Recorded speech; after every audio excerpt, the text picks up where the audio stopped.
Hello and welcome to another edition of Mailbag.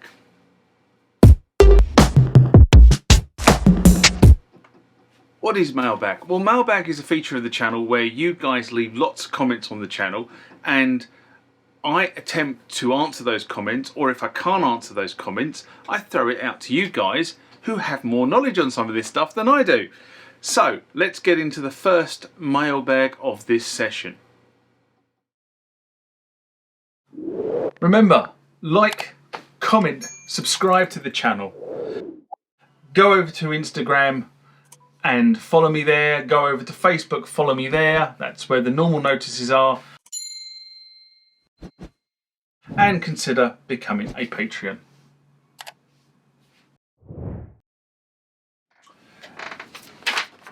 Next question comes from My Retro Gear Demos in response to MX-1 powering question Unison detune video I did in August 2021.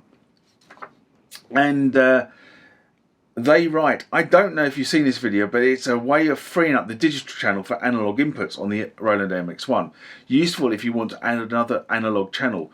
It is on New Tricks, the Synth Guys channel.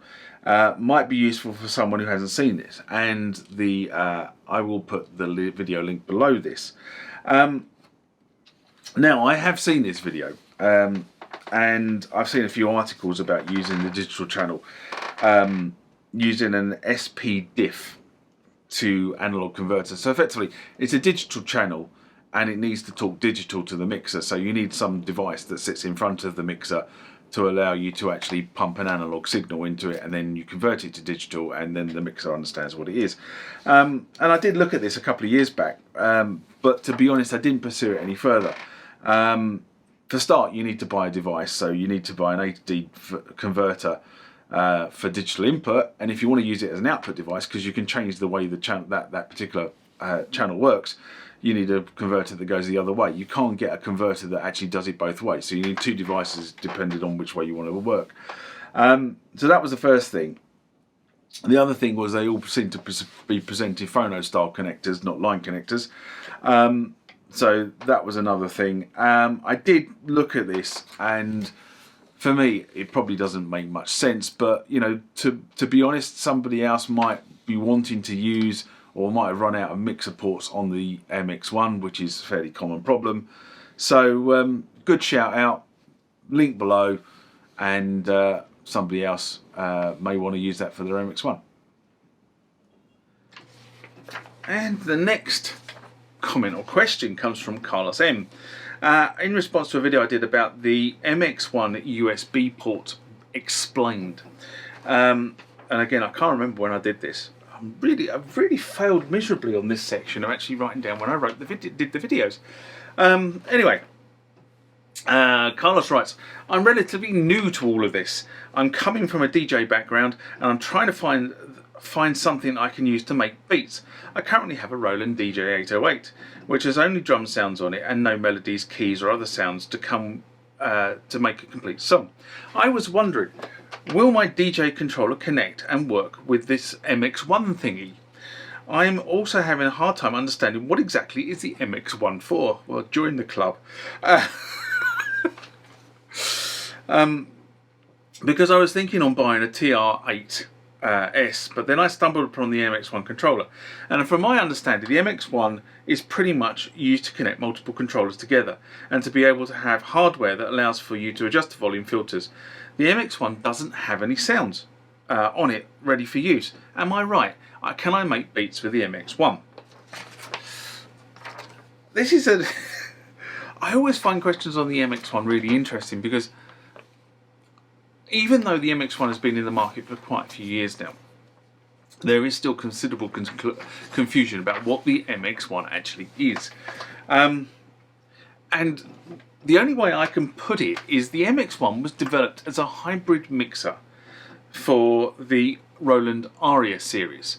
So when Roland came up the whole concept of ACB and then started to look at the instruments and produce the System 1, the TB3 and the TR8, which were meant to sort of kind of be the the clones, if you like, of the legacy drum machines. And you know, they are very, very good machines. They just look completely different to the originals, which is maybe why they started producing the boutiques, because everyone was asking for the originals. But later, then Roland added support for the boutiques as well. But that's what the MX-1 was designed to be. It was designed to be this sort of mixer for this environment that they were trying to create. Now, the mixer has a number of effects on it, which you can apply to the channels as they're coming off the instrument. So you can apply effects on the instrument, and then you can apply a second set of effects that are on the mixer. Now, the effects on the mixer are limited, but they are, you know, they're good enough for some of the things that you may want to do.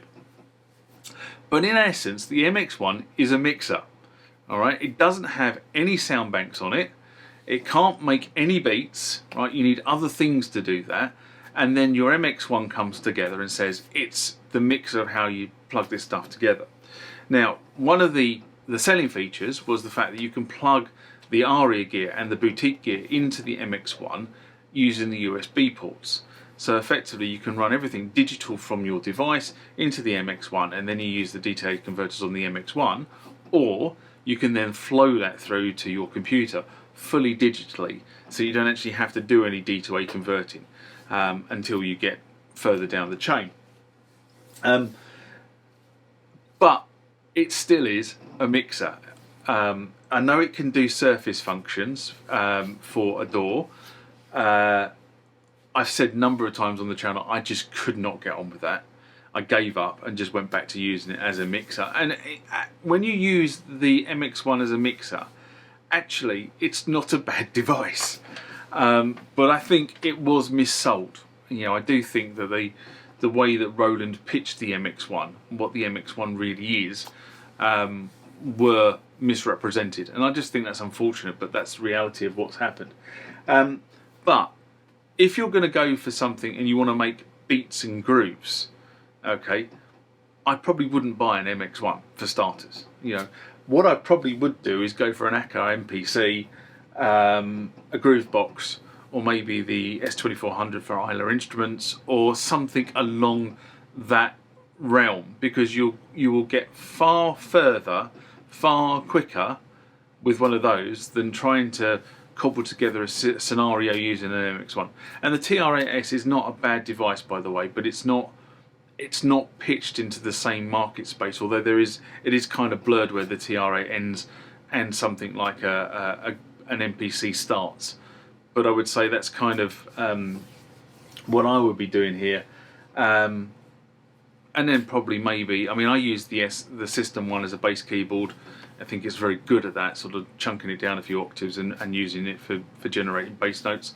I kind of use it like a bass station. I haven't got a bass station, but I kind of use it as a bass station.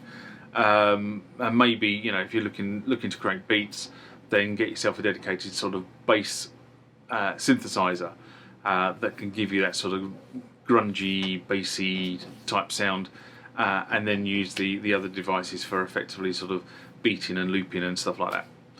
Just my opinion anyway.